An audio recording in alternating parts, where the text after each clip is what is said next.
Hi, and welcome to Life, Death, and the Space Between podcast. Today's episode is another ghost story, a story about signs.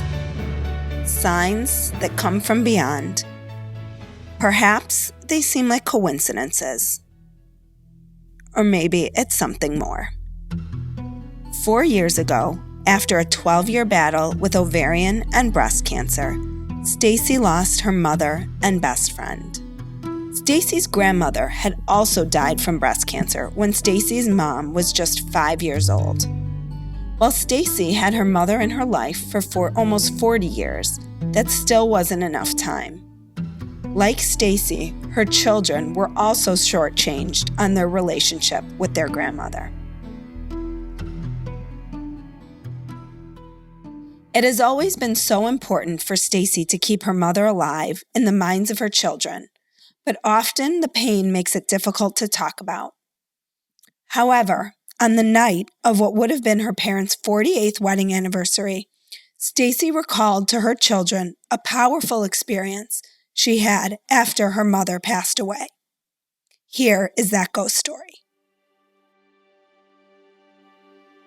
It was the night before what would have been my parents' 44th wedding anniversary, and 2 months after my mom had died.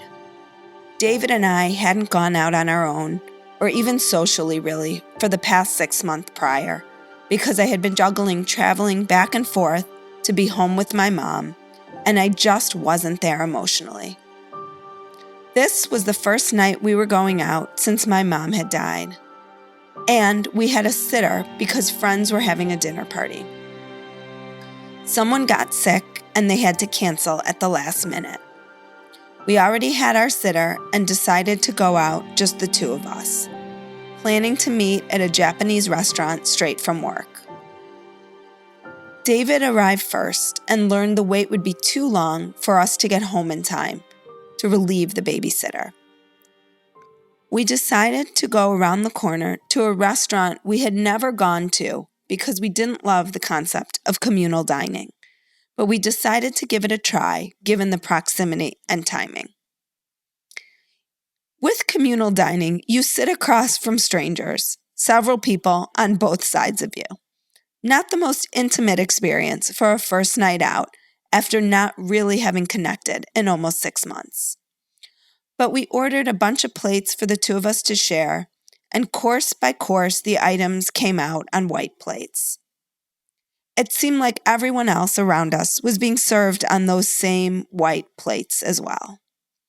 Nothing unusual until the fourth course, when David's plate came out white, like all the other courses, and I was served mine on my parents' wedding china, which is no longer possible to even find.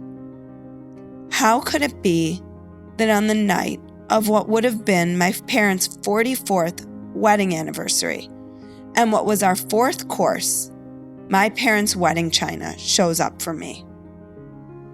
Once that course was finished, the plate was whisked away, and the next course arrived again on a white, nondescript silverware, as if I imagined the entire experience. I am a skeptic. I actually don't have a strong sense of what happens to us when we die. That being said, I have to believe there was something more to this experience than just a coincidence.